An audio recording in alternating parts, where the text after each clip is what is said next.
You know, if there's two different types of video game genres I personally cannot stand, it would be an MMO and an FPS.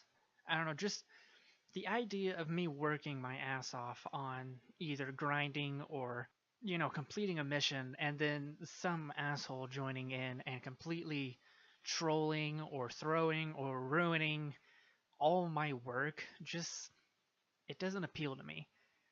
Neither does the idea of just aimlessly walking around from level to level doing the exact same thing, being mindlessly shooting the enemy. The only thing that would change would be the weapons I used per level, but then again, it's not going to change all that much from, the campaign to the multiplayer. And I'm not even sure I'm trying to generalize. Pretty much every single first person shooter I've ever played is like this, but I'm not going to be bashing on first person shooters or MMOs. But to be completely honest, with this certain mindset, you would think to yourself, gee, I'm sure this guy would really hate an MMOFPS like Overwatch. And you're right, I would hate an MMOFPS, but I don't actually. I generally really love Overwatch, despite it being a combination of two genres I personally spite. So let's get into why I enjoy it, because there's definitely a lot to get into.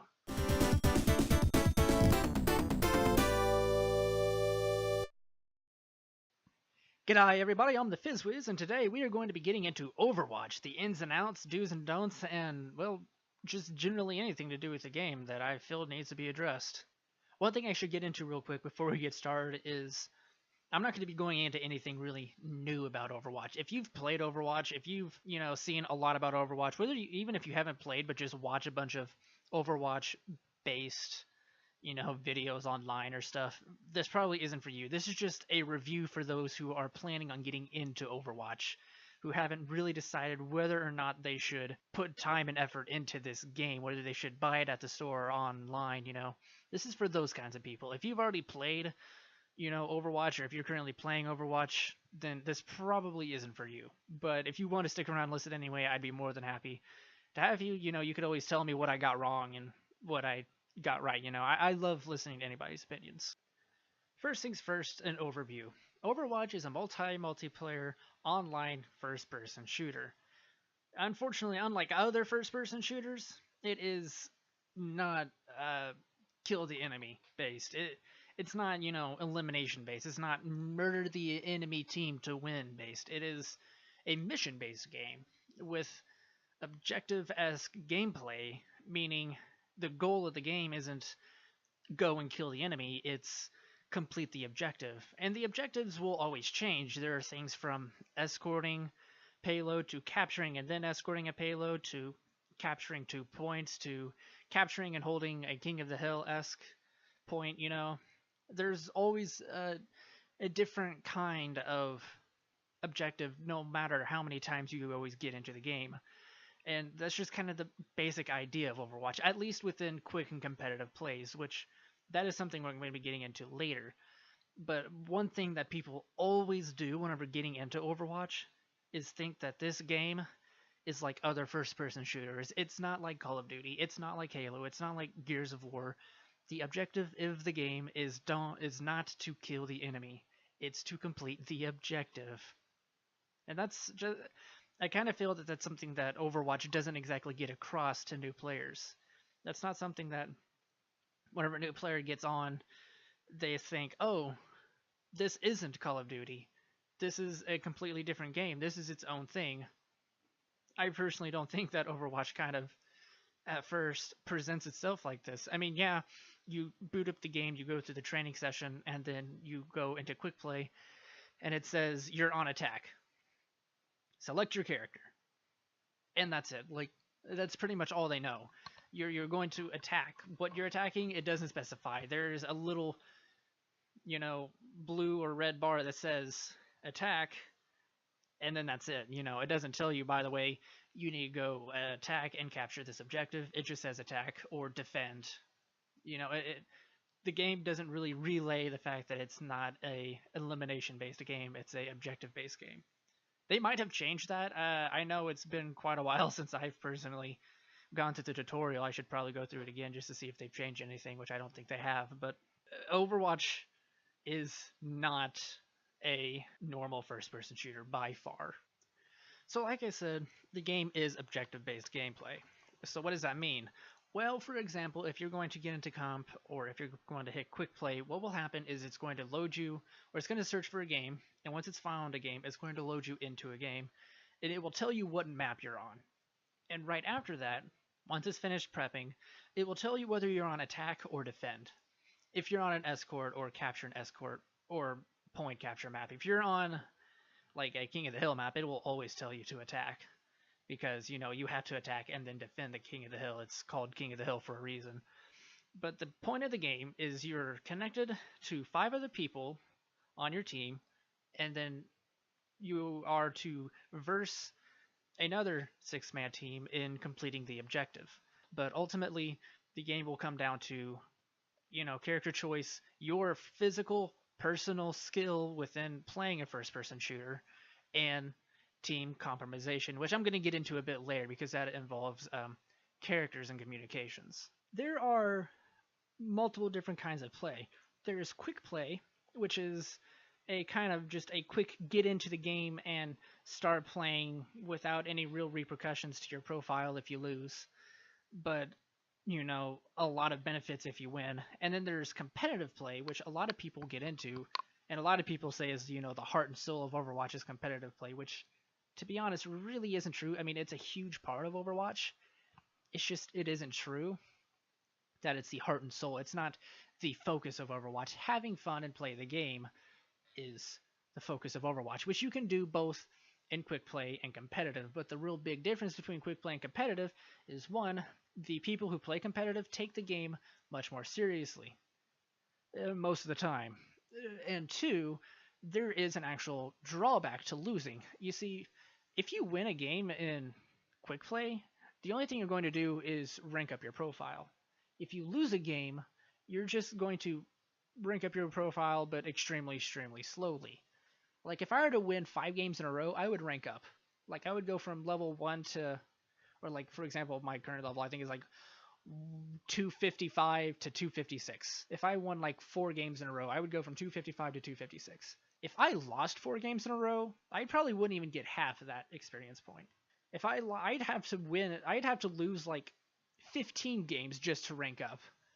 So, just kind of a forewarning here. Quick play isn't necessarily required to be taken seriously, but it isn't required to not be taken seriously either. You should take quick play seriously, but you shouldn't take it seriously to a point that you just have to get ragey and stuff. Just don't do that.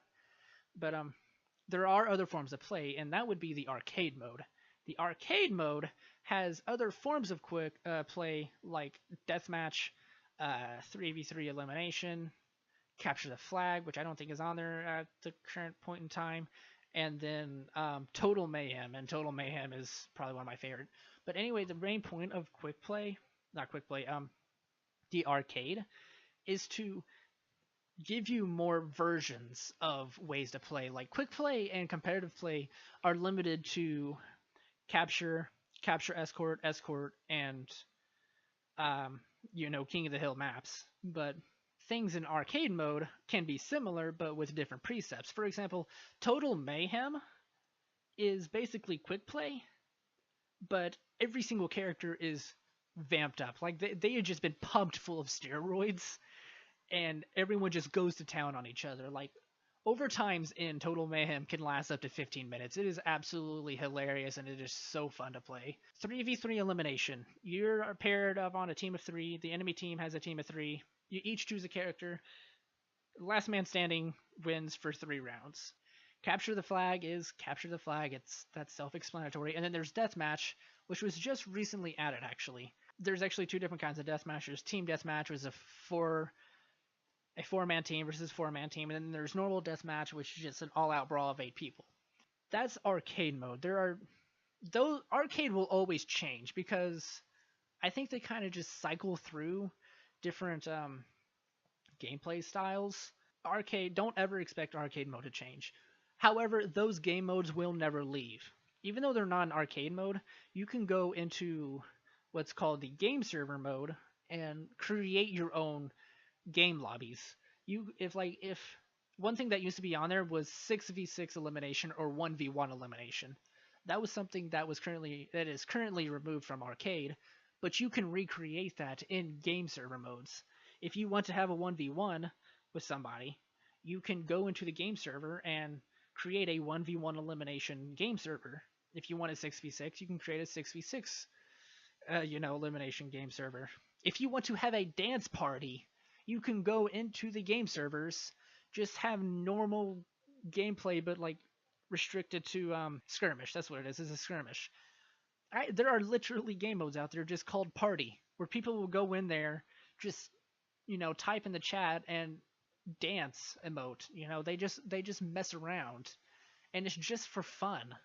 There are so many people who do these kinds of things, and that's what arcade mode is about. There are things like probably one of my favorite things that they do, and I absolutely wish they would actually make a legitimate game mode, is Mercy Paintball. I absolutely love Mercy Paintball, especially one kill, one res. But I think I prefer like normal Mercy Paintball, not the 500 max speed bullshit. I don't really like that. I prefer actual Mercy Paintball. There are things like boss modes where people will buff up certain characters and have a 1v6 elimination match where the entire team has to work together to kill one character that is like super max buffed beef out and is going to kick your shit in. There are just so many cool things about the custom servers, and that's probably one thing you're going to want to take a look at. If you don't want to play quick play, if you don't want to play anything in the arcade modes, go into the custom servers. And one more thing about the arcade mode is there are going to be additional game modes that will always come around every year. These are called event modes, and you'll always find them in arcade. Event modes are basically annual modes with a very unique gameplay type.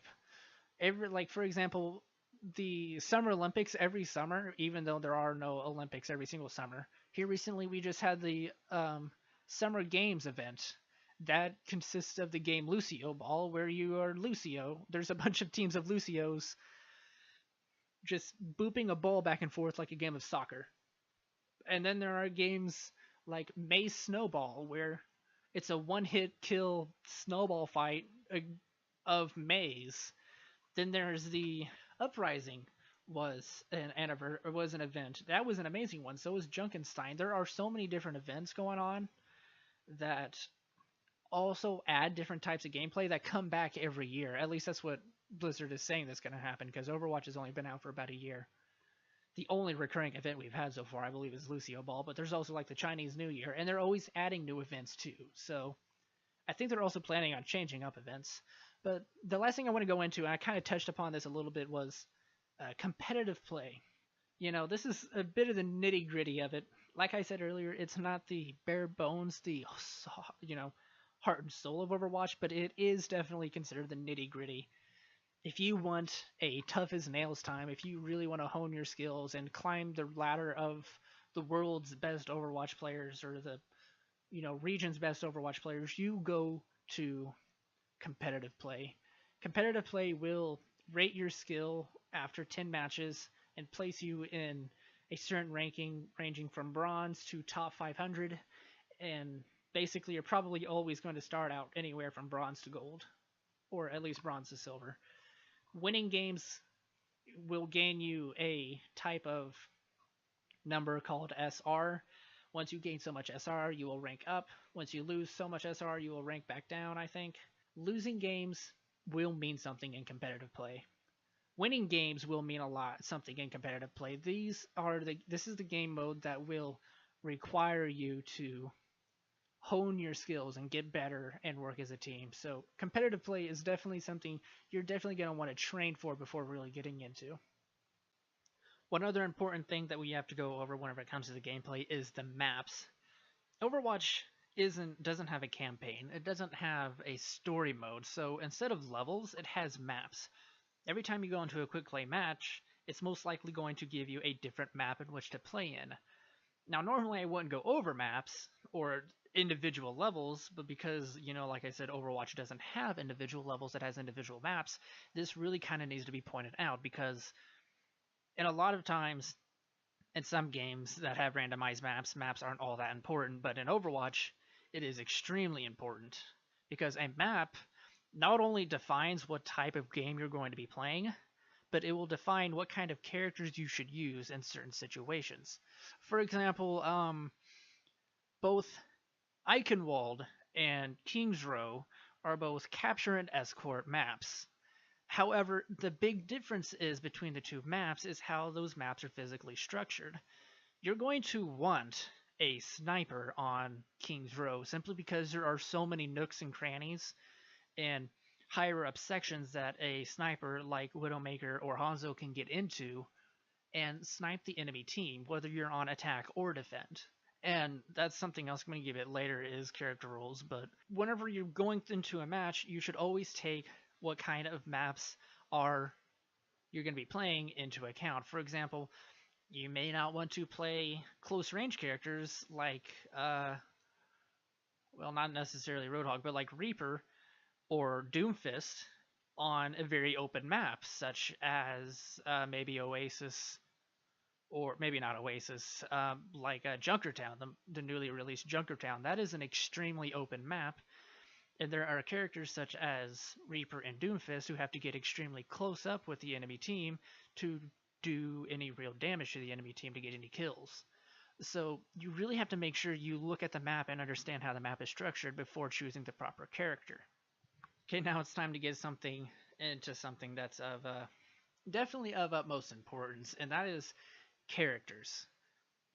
Choosing a character, the right character for your team composition, is probably one of the most important things you're going to do whenever in a match of Overwatch, next to making sure you communicate with your team and understanding what you need to do within the match. Choosing your character is of absolute utmost importance because every single character is different. Every single character in Overwatch is unique. Every single character has their roles. They're not limited to their roles. They can be played outside of their roles, but ideally, they are characters that should be played with specific mindsets in place, as well as certain maps. Like I had said earlier, the characters' roles, while the game does split each character into one of four character types or character roles, these characters are not limited to these roles. Meaning, if you're playing on Eichenwald and you're on attack, that doesn't mean that you have to have attack characters on your team. If you're playing defense on Eichenwald, that doesn't mean that you have to have defense characters on your team to be effective. That's kind of just a common rookie mistake that a lot of people will make is, oh, you are on defend, you need defense characters. Oh, you're on attack, you need offense characters. That is something that a lot of people tend to mistake as absolute when it's not actually an absolute.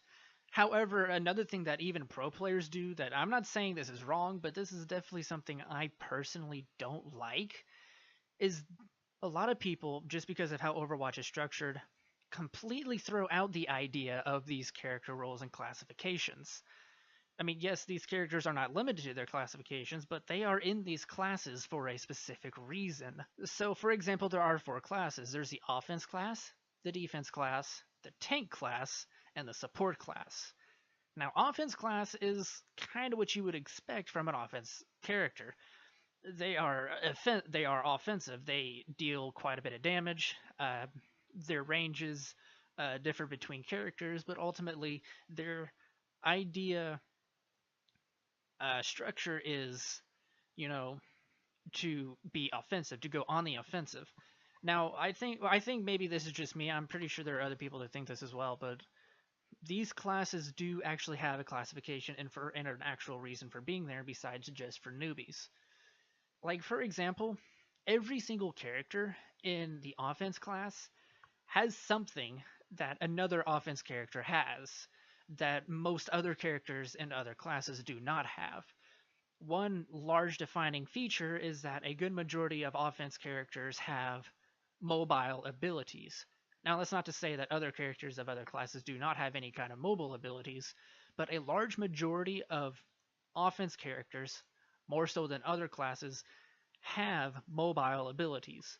One thing you could say about defense characters is that Defense characters actually kind of, depending on who you choose, actually deal a lot more damage than offense characters, but they tend to lack mobility, at least horizontal mobility, and some of them actually have vertical mobility, and some of them are actually completely stationary. For example, Junkrat, Mei, Hanzo, and Whittle all have vertical abilities. Junkrat can use his mine, Hanzo can wall climb, Widow can grappling hook, and Mei can use your ice wall, while other characters like Torbjorn and Bastion are more stationary characters. Defense characters are used to zone areas. They are map control characters versus offense characters who are very get in the face of the enemy and blow them to hell, kind of. A lot of them are mobile based, and a lot of them are damage based, but kind of more of a focused damage, kind of in a way.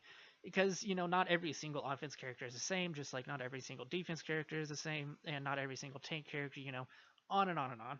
A tank character, you don't really need much to explain a tank character. A tank character is just that, it's a tank.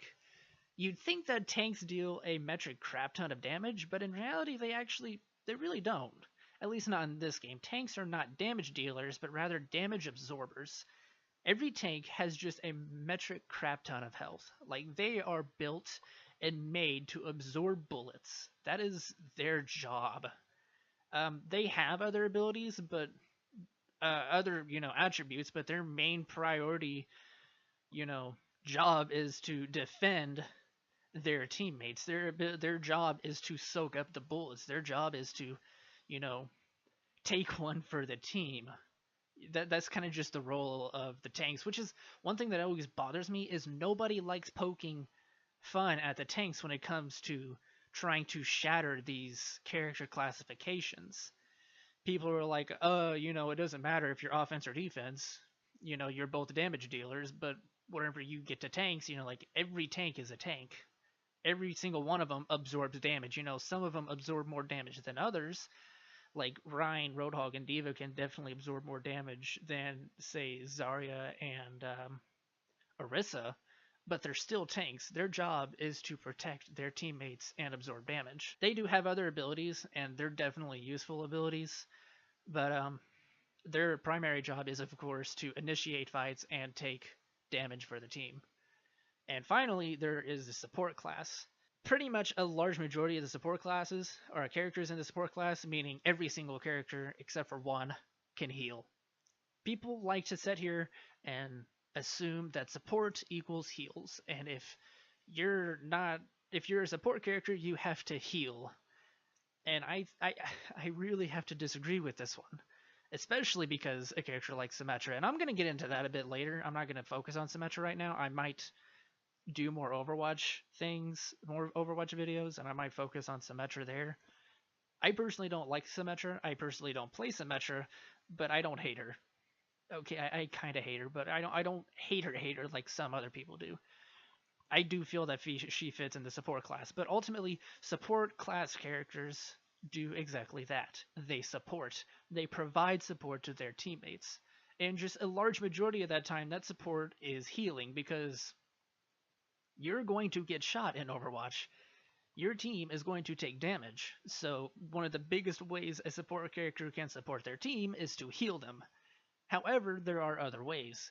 Mercy can boost your damage. Lucio can boost your speed. Ana can sleep dart and boost healing.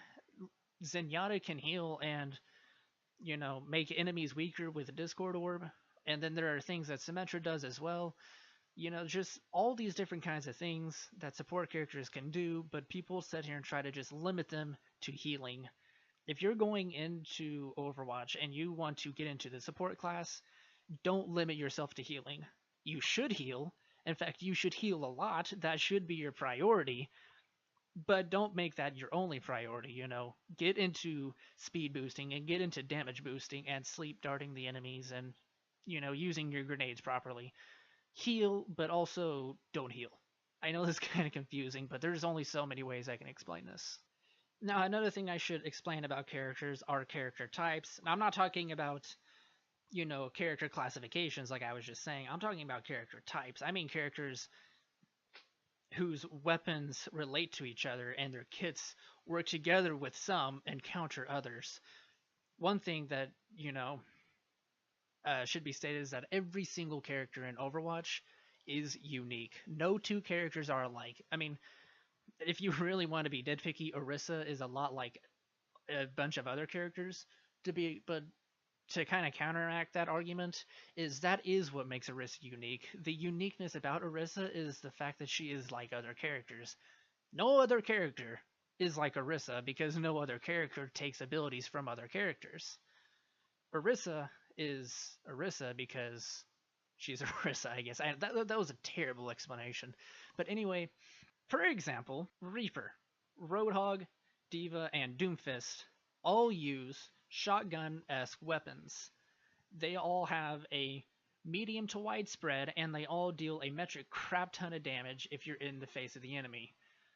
But that does not make all three of these characters the same. Yes, they all use shotguns, but how they go about using their weapons is completely different. Whenever you're playing as Reaper, you want to make sure you're in the face of the enemy because due to Reaper's firing speed, the amount of shots he can fire before having to reload, and the distance and spread of his shotgun completely differs from, example, Doomfist's, because Doomfist has, for example, way less shots in his shotgun-like fire. He has way less. I think I don't know if he has less reload time. Yeah, he has less reload time, kind of. Doomfist is probably a bad example, but he has a longer reload time than Reaper does. But however, despite being a shotgun, Doomfist gets a hell of a lot longer range. I mean, he could shoot really, really far. It's not ideal because it's a shotgun, but he can, unlike Reaper, who shouldn't shoot very far at all. And like Roadhog or D.Va, not only are they, shotgun wheelers similar to Reaper, but they are tank characters while Reaper is an offense character. Yes, they both use shotguns, but there's definitely enough difference between the two characters to make them unique.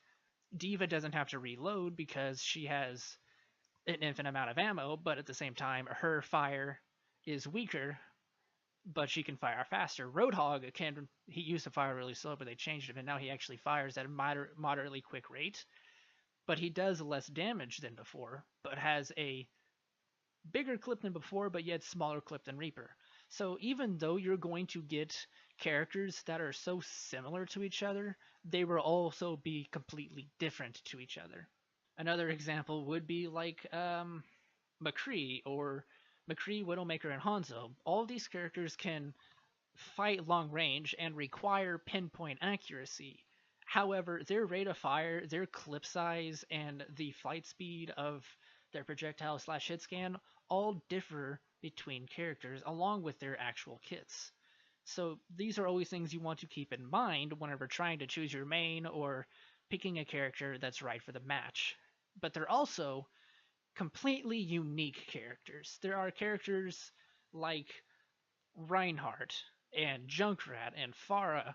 Pharah is like the only character that uses rocket launcher, just a pure rocket launcher. Junkrat is the only character in the entire game that uses a grenade launcher. Reinhardt is the only character whose primary fire is a melee attack, All of these characters have something unique.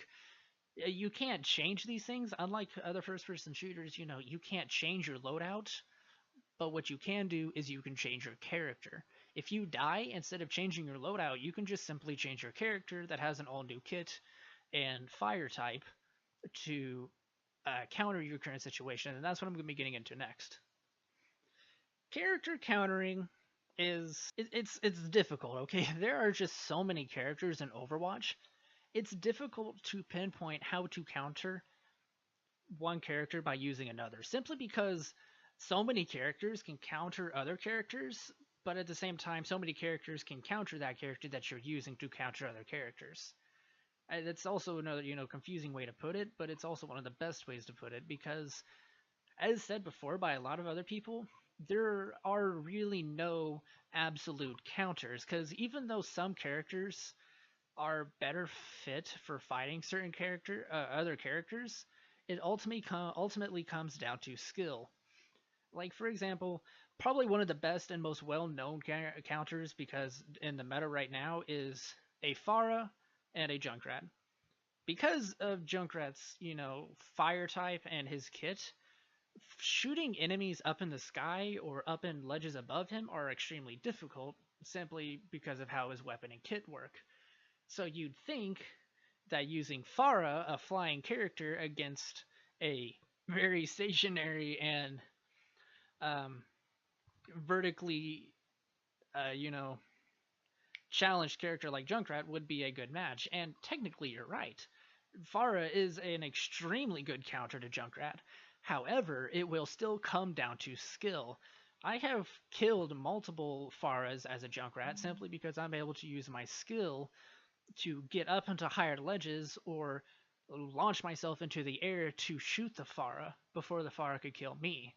Now, that's not going to happen every time, and in fact, I've been killed by multiple Pharahs, and I kind of have a Pharah because I'm a Junkrat main.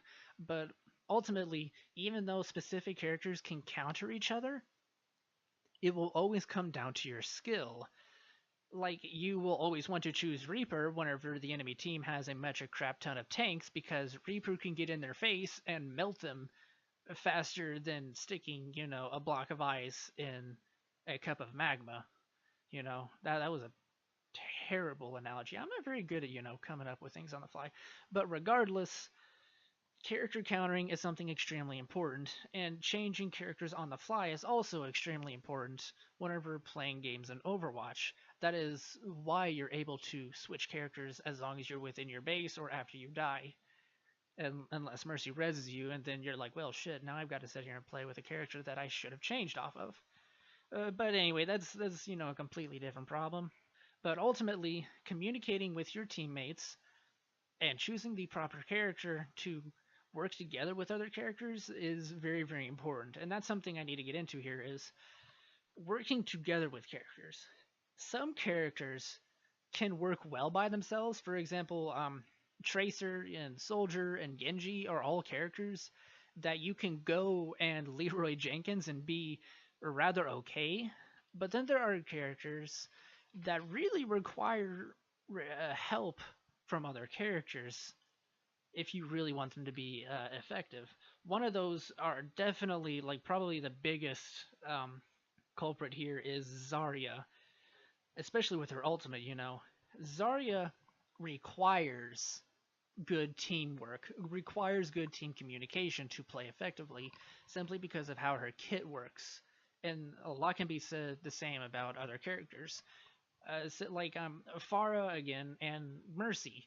Because Pharah can fly and Mercy can essentially fly by hovering and jumping from character to character, Mercy and Pharah work very, very well together, and that combination is actually called Pharmercy, because players are using the abilities of their characters to combine forces and make a more powerful entity than just one singular character. The Pharmercy is an extremely dangerous combination. So is, for example, an Orisa Bastion or a Rhine Bastion, or an Orisa or Rhine Torbjorn, or a Roadhog Junkrat, or a May Reaper. Use and get creative with the character's abilities and combine them to create unique and interesting character combinations to help you win fights. This is a core concept of Overwatch. You have to communicate with your teammates to, you know, win matches and work together. That's just something that is absolute importance, and communication is something I'm going to get into here soon. The next thing I'm going to be getting into is the story of Overwatch. One thing that I actually find most interesting about Overwatch is that it doesn't lack story, but it doesn't contain story within the actual game. And this is actually something that kind of reminds me about like Marvel and DC comics. Is even though all of their story is contained with their comics, you can also get plenty of story from their movies. But if you've read the comics and you get like insight information about the movies that are coming out, Overwatch is similar, but within the actual game there is little to no story at all. Overwatch is kind of a game that really focuses on gameplay rather than story. However, what's kind of brilliant is that the Overwatch team has recognized, the brilliance of the world they've created in Overwatch. So they still have story. It's just not integrated in the game to, I guess, saturate the gameplay. They rely on outside sources, such as animated shorts and short comics that they release online to tell the story. Now, there isn't. It's not that there like isn't any story at all within the game, because there is. The maps that you go to have significance within the story, and like certain character interactions between two characters also help like relay little tidbits within the story. But ultimately, the story is heavily communicated to the player via animated scene or animated short or comic book or I don't know if they have actual physical comics. I'd have to look at that. But anyway, like I had said earlier, it really kind of just reminds me of Marvel and DC. You can tell that there is an overarching story in what's going on in Overwatch, and I'm not going to get into it because it's really not important for you to enjoy the game itself. But if you do get into the game, you should probably look into the story because it really is something that just kind of makes you want more of it. You're just kind of like, geez, I wish Blizzard would get off their ass and produce more of these comics. But, you know, Blizzard is a game company, not a comic company, and they're only going to release, comics as need be. But I do have a feeling that they are going to be taking the story seriously, but it's just not on top priority whenever compared to gameplay. But ultimately, if you get into Overwatch, I would heavily suggest looking into the story, look into the backgrounds of the different characters, look into how they intersect and connect with other characters, because there's just kind of a big web of interconnecting character arcs and development and happenings within the lore of Overwatch. It's all real interesting stuff, and I would highly suggest you guys look into it if you get into Overwatch. Now, the last section I want to get into here before moving on to my final section would be music. This game, it it has amazing music. I love the music. I love the pieces they put into the game, but I wish there was more of it. Now, I've been told, because once again, like I said, I'm not an MMO player. I don't play a lot of MMO games, say for, I suppose you consider Warframe and Elite Dangerous MMO games, but outside of those, I don't really play a lot of MMO games. And from what I've been told, a lot of them don't actually have constant music. Like, what's kind of unique about Overwatch is once you enter into a game and the game tells you, what map you're going into, like if you're going into the Temple of Anubis, it will begin playing some Egyptian-esque music that's completely unique from any other music, and it'll play that for a couple of seconds, like for about I think about 15 to 30 seconds. If you enter into Eichenwald, it'll start playing German music. If you enter into Dorado, it'll start playing Hispanic music, and it's all really good music, and I just kind of wish I could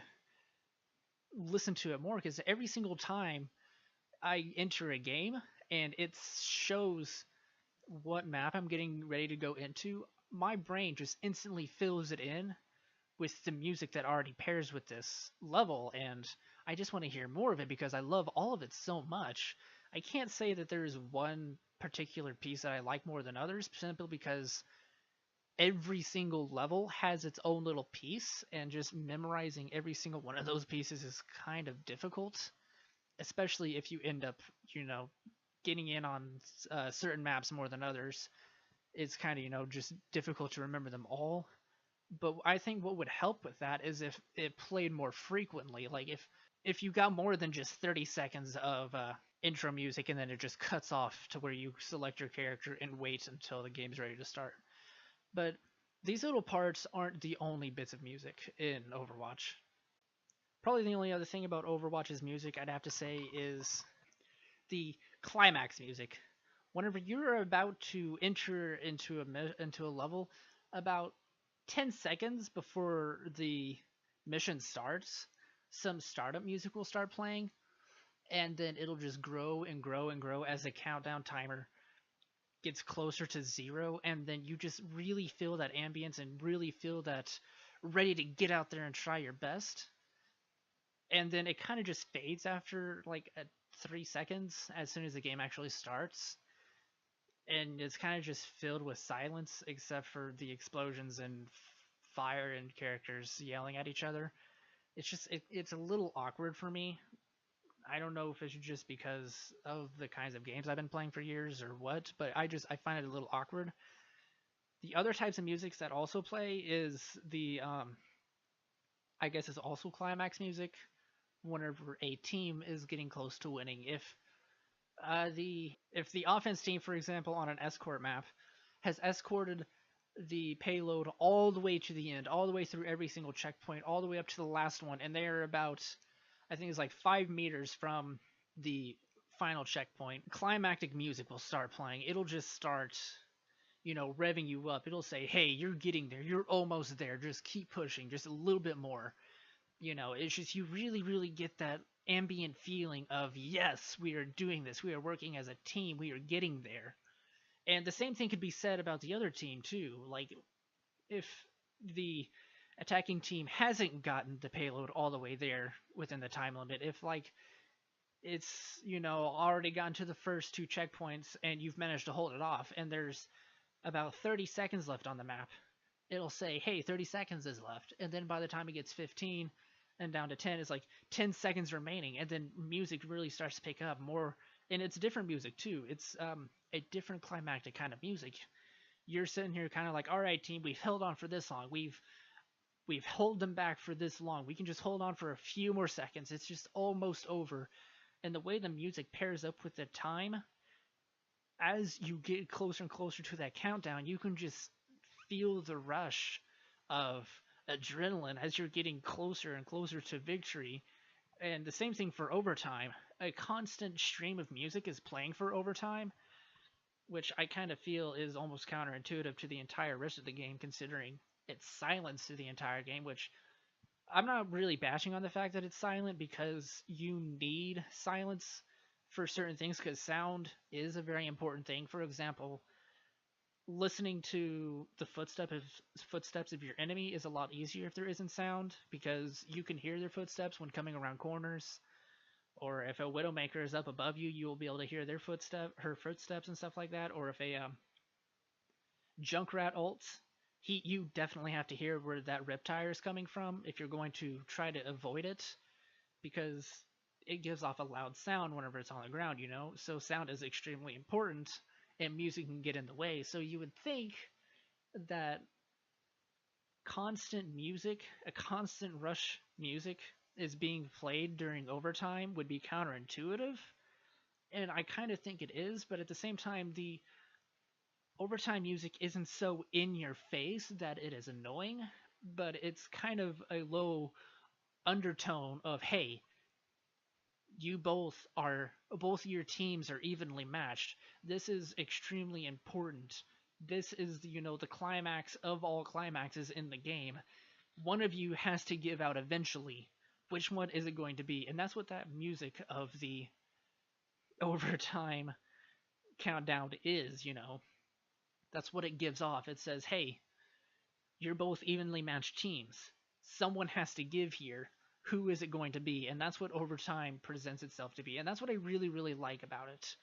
It's not too in your face to the point where it messes things up, because you're not going to be really worried about those tiny little sounds. You're not going to be worried about listening to the Widowmaker on the floor above you. You're not going to be interested about listening to her footsteps if you all have to be on that payload to keep the overtime counter going, It's just, the music is so nice. I wish there was more of it, but at the same time, I'm not too upset about the fact that there is lacking music, because I kind of understand that, there needs to be music at some points, and then there doesn't need to be music at other points.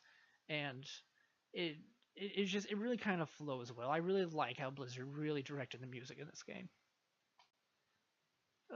All right, time for the nitty gritty here. If any of you have already been playing Overwatch, and if any of you are just, waiting around for me to really, really mess this up or something, so you can go down to the comments and instantly type, "OMG, you messed this up, so you're a bad reviewer." First of all, I'm a new reviewer. I'm still trying to get used to this whole thing. Second of all, thank you for watching the video all the way through. Even your personal gripes are benefiting me as you are watching all the way through this. Plus, it also benefits me as I get to take the criticism.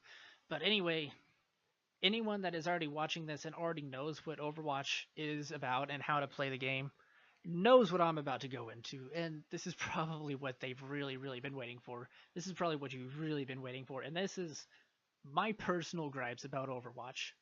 The problems about Overwatch that are just so overbearing that it just ruins certain parts of the game. And it's not really the game itself, and that's one of the biggest problems of it.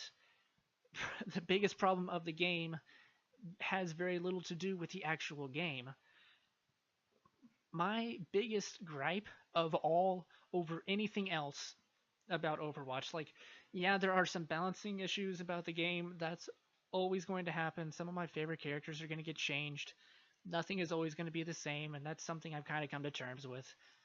Especially Doomfist. No matter how much I like the fact that they changed that hitbox.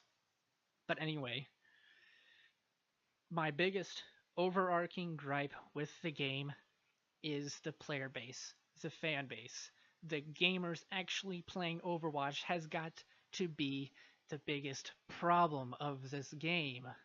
It's the fact that everybody is so self-centered in what needs to be done. There are either people who have no idea what they're doing, or people who act like they always know what they're doing, and in reality either don't, or are misleading other people just for the fun of it. Trolls, throwers, these are people that plague Overwatch, and it is actually ruining the experience of Overwatch, not only for me, and I'm not saying for me, I'm saying for other people. Because personally, in my experience, because even though I like to play Overwatch regularly, I personally don't come across a whole lot of trolls. I don't come across a whole lot of players. That's not to say that I don't, because I definitely have come across trolls and throwers and griefers. I have come across those, but I know for a fact that there are a lot more people out there that have come across this problem way more than I have. So this isn't even a complaint for me, this is a complaint for all those other people out there. Throwers and trolls are a huge problem in Overwatch. And, I know this is kind of counterintuitive of what this is a review supposed to do in terms of bringing new players in. Just be patient, For anyone new who's watching this and thinking about getting into Overwatch, be patient. Don't get salty, don't get tilted, as Overwatch players like to say. I actually don't know where that phrase came from. I should probably look it up at some point, but try your best to not be the problem of Overwatch. The biggest problem with Overwatch is us. I mean, I'm not saying I'm perfect here. I've gotten salty at times. I have gotten upset. I've personally never trolled, and I've personally never griefed, and I've personally never thrown a game, especially in competitive. I would never do that to someone else because there are people in competitive trying to get their SR up. There are people trying to take the game seriously and play seriously. No matter how upset, no matter how tilted, no matter how salty I am, I'm not going to throw. I am not going to pick a useless character. I'm not going to completely, ignore teamwork. I'm going to work my ass off and play the game even if I'm upset. But the thing is, getting salty is still a problem. That is a problem of mine that I have to work on. And I'm not only saying that for myself, I'm saying that for a lot of people. Just try to stay level-headed. Don't throw. Don't, troll. Don't do those kinds of things. It is people like that. It is people who troll and throw that make Overwatch such an irritating game to play. Like, it's just so annoying. I have had come across games where there were literally no trolls. There were no throwers, there were no trolls, there were no people being toxic or salty. My team was working their ass off, working together, being cooperative. The enemy team was working their ass off. They were working together. They were being competitive, you know, both teams were just clashing head to head, and I would lose. I would lose the game. But I wouldn't get upset because I knew, hey, we tried. We worked our ass off. They just worked harder. They were better. And I understood that, you know. There are times where I can understand this. But then there are also a lot of times where I know for a fact that we're not winning because our team refuses to work together. People won't work together. There are people on my team who are throwing, who are leaving the game, who are trolling. And to be completely honest, I've come across this more on the enemy team than my team. Out of like 10 games, maybe 3 of them have had a thrower on my team. That leaves like 7 games of the enemy team that had a thrower or troller or, you know, griefer. And I hate that. I'm not talking about my teams, I'm talking about enemy teams. I hate it when enemy teams have throwers or griefers or trollers. I absolutely hate that because I'm a person who wants a fair game. I want to have fun. I want to be challenged by the best that the enemy team can throw at us. I want to have fun. If I lose, I lose. That means I wasn't good enough. I'll have to practice and get better.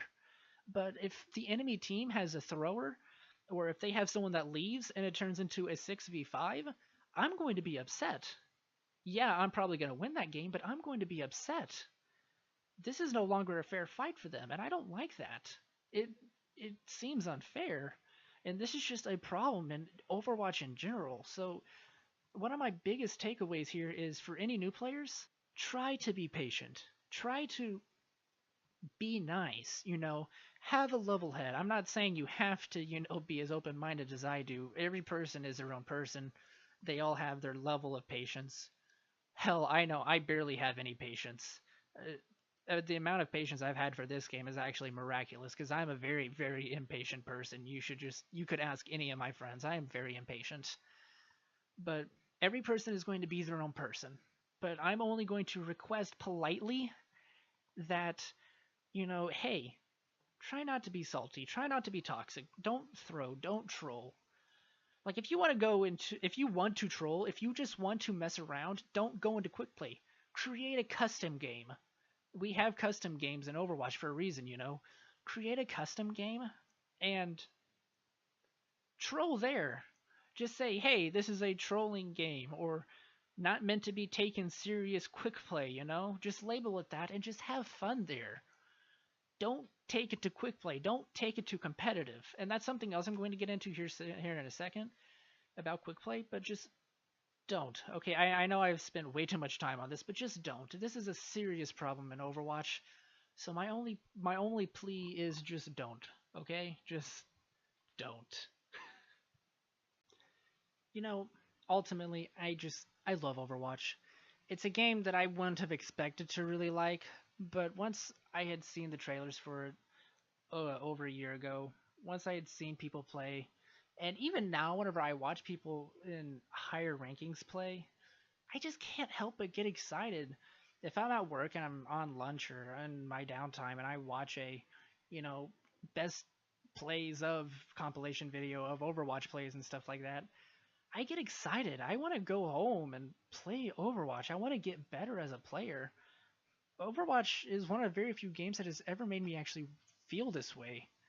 And to be honest, it's just Overwatch being Overwatch. It's the players being the players. Especially, I'm not necessarily saying, you know, the good players in terms of skill. I mean the players who take the game seriously and are nice and work together and are not toxic. People like that and people who are also just generally good at the game, it makes me so excited to go home and play it. And that's one of the reasons why I'm doing this review right here. Is I just personally think that Overwatch is just an amazing game. If I had to rate it, give it a number of 1 out of 10, I would have to give it a 7.5 to 8 out of 10.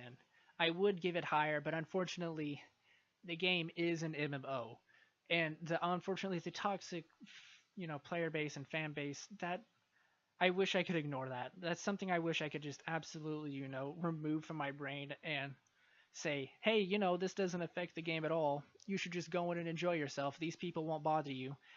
because I can't guarantee that. There will be people who will throw matches, there will be trolls, there will be those kinds of people who ruin the game. And for that specific reason, I have to give an Overwatch a much lower score than it really deserves. Overwatch is a complex game, but at the same time, it's very simple. The concept is simple, but the intricacies are complex. It's kind of a dualistic game here, and I absolutely enjoy that. I want to give it the score it deserves as a game in terms of an individual, and if I had to score it as an individual game, I'd have to give it a 9.5, to be honest. But if I have to judge the game as a whole, I have to give it about a 7.5, simply because a core part of the game is its player base, is its fan base. The people who play the game are just as important to the game as the game itself. Without all these people to play against or with, there would be no Overwatch. And because so many of these people are like this, I can't give it as high a score as I wanted to. But ultimately, if you were to take anything away from this game, this review, I would have to say play it. Play it for yourself. Overwatch every once in a while has a free weekend trial. Get that free weekend trial if you're still not sure. I think there's one currently going on, and if not, I think it just ended not too long ago. I think they have one like every 3 months or so. I could be wrong. But try it. If a friend of yours has Overwatch, go over to their house and play quick play. Just try it out. I know it's probably going to be difficult at first. I personally didn't really enjoy it at first, but I gave it a second chance, and I really decided to put real effort into it, and I really enjoyed it. And I honestly think anybody could too. So, thank you all for watching. Like, subscribe if you really enjoyed this. I'm probably going to be doing more reviews. My next video is going to be, once again, another Sonic video. However, it's not going to be only Sonic. It's going to be a Sonic and Mario video, actually. So I'm going to be shaking it up there. I will be doing other reviews. I think I've already got a couple of ideas already brewing in here. So if you really enjoyed this, leave a like. If you want to see more, subscribe and hit the notifications. Comment down below whether you're going to be getting Overwatch or not. Just let me know if there's anything you can agree with or disagree with. I want to know what your guys' opinions are. If I've helped anybody decide that they want to get this game, let me know. If I've unfortunately turned people away from getting this game, I'm sorry. That wasn't my intention. I would really prefer you at least try it before you knock it, or whatever that term is, But ultimately, I hope you guys enjoyed. In October 21st, as far as I'm concerned, because I think there's been a little bit of a problem with this. I haven't gotten confirmation, but as far as I'm concerned, we are still on go for a Sonic Forces debate live stream on YouTube. No, excuse me. October 21st, 3 p.m. Mountain Standard Time, 2 p.m. Central Standard Time. I think, we are going to be having a Sonic Forces live stream debate, me and a couple of other YouTubers. If you're also interested in Sonic the Hedgehog series, check that out. If you're interested in other video games, check out my profile. I've got a couple of other things. Most of my stuff is Sonic, but I've also got another Metroid review. And I'm going to be producing a couple of content that isn't Sonic related, because, I'm going to be more than just a Sonic tuber here. But ultimately, I really want to hear what you guys think. Like if you liked it, dislike if you didn't, subscribe if you want to see more, and I'll see you guys later. Bye.